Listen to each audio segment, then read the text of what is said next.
కాంగ్రెస్ కు good bye చెప్పే యోచనలో ఉన్నారు సీనియర్ నేత మాజీ మంత్రి జీవన్ రెడ్డి. జీవన్ రెడ్డి నివాసంలో కాంగ్రెస్ ఫ్లెక్సీలు తొలగింపుతో ఇక ఆయన పార్టీలో ఉండరన్న ప్రచారం ఊపందుకుంది. జీవన్ రెడ్డి ఆదేశాలతోనే కార్యకర్తలు ఫ్లెక్సీలు తొలగించారు. గత కొంతకాలంగా రేవంత్ సర్కారుపై తీవ్ర ధిక్కార స్వరం వినిపిస్తున్నారు జీవన్ రెడ్డి. ప్రభుత్వం వ్యవహరిస్తున్న తీరును తప్పుబడుతూ వస్తున్నారు. ఇవాళ కలెక్టరేట్ వద్ద రైతులతో కలిసి ప్రభుత్వంపై నిరసన తెలిపారు జీవన్ రెడ్డి. పార్టీ మార్పుపై ఆయన క్లారిటీ ఇవ్వకున్నా మారుతున్నట్టు సంకేతాలు వస్తున్నాయి. పార్టీ మారాల్సిందేనని కాంగ్రెస్ కార్యకర్తలు జీవన్ రెడ్డిపై ఒత్తిడి తెస్తున్నారు. పార్టీ రంగుకు గుర్తుకు రామ్ రామ్ అంటూ కార్యకర్తలతో జీవన్ రెడ్డి వ్యాఖ్యానించారు. ఈ వరుస ఎపిసోడ్ల నేపథ్యంలో జీవన్ రెడ్డి పయనమెటు అన్నదానిపై సర్వత్రా ఆసక్తి నెలకొంది. అటు ఉదయం జీవన్ రెడ్డితో ఫోన్లో మాట్లాడారు మీనాక్షి నటరాజన్. అయితే నచ్చజెప్పే ప్రయత్నాన్ని జీవన్ రెడ్డి లైట్ తీసుకున్నారు. 40 ఏండ్ల కాంగ్రెస్ ప్రయాణానికి మీరిచ్చిన బహుమతి ఇదేనా అంటూ జీవన్ రెడ్డి తీవ్ర వ్యాఖ్యలు చేశారు. ఇక కాంగ్రెస్తో తన ప్రయాణం చాలు అంటూ ముగించారు.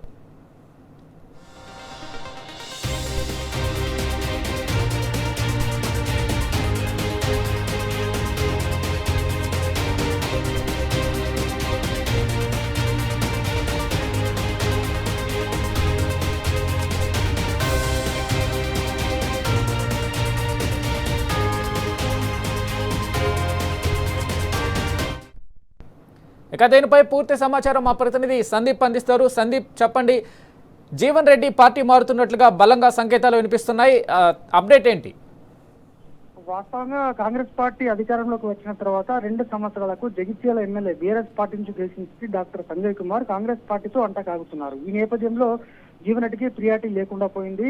ఆయనది ఏది కూడా చెల్లుబాటు కావట్లేదు. అలాగే ఆ జీవన్ రెడ్డి కూడా అప్పటి నుంచి కాంగ్రెస్ పార్టీలో సంజయ్ కుమార్ అంటకాగుతున్నటువంటి సందర్భం నుంచి ఆ జీవన్ రెడ్డి కాంగ్రెస్ పార్టీ పైన, రేవంత్ రెడ్డి పైన కూడా తీవ్ర ఆగ్రహాన్ని, ధిక్కార స్వరాన్ని వినిపిస్తున్నారు. ఈ నేపథ్యంలో తాజాగా ఇవాళ కూడా ఉదయం మొక్కజొన్న రైతులు దాదాపు 51,000 ఎకరాల్లో ఇక్కడ జగిత్యాల జిల్లా వ్యాప్తంగా పండించారు. ఆ రైతులతో కలిసి రేవంత్ ప్రభుత్వం తక్షణమే మార్కెట్ కమిటీ అంటే మార్కెట్ ఏర్పాటు చేయాలి, రైతులకు న్యాయం చేయాలి, ఆ కొనుగోలు చేయాలి, అలాగే గిట్టుబాటు ధర కూడా 2,500 రూపాయలు తక్షణం ఇవ్వాలి, పంట నష్టపోయిన రైతులను ఆదుకోవాలంటూ కూడా డిమాండ్ చేస్తూ కలెక్టరేట్లకు కార్యకర్తలతో కలిసి దూసుకువచ్చి అక్కడ అదనపు కలెక్టర్కు వినతి పత్రం కూడా సమర్పించారు.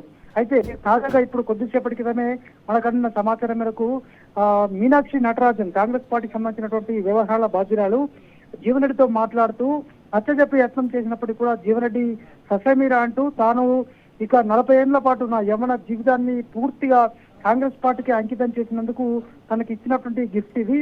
ఇక నా ప్రయాణం కాంగ్రెస్ పార్టీతో సరిపోతుంది.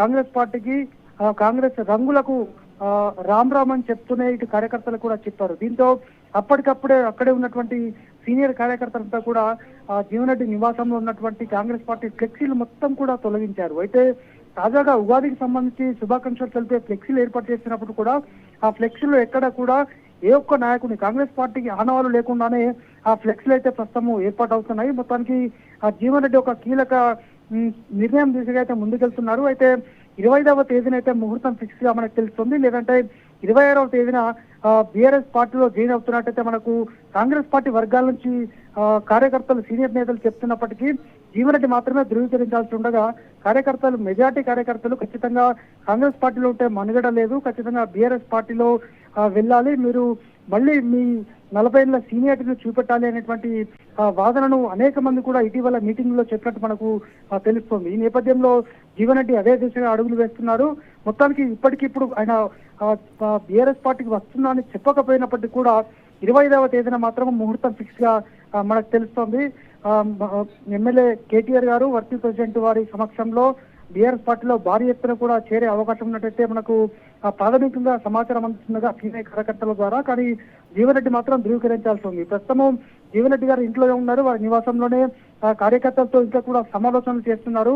తన నిర్ణయం సరైనదేనా అంటే ప్రతి ఒక్కరు కూడా సరైనది అనేటువంటి విషయాన్ని చెప్తున్నారు తప్ప ఏ ఒక్కరు కూడా దాన్ని వ్యతిరేకించట్లేదు. ఈ నేపథ్యంలో ఖచ్చితంగా ఫిక్స్ అయినట్టు మనకు అర్థమవుతుంది. Venkat. Right Sandeep, thank you.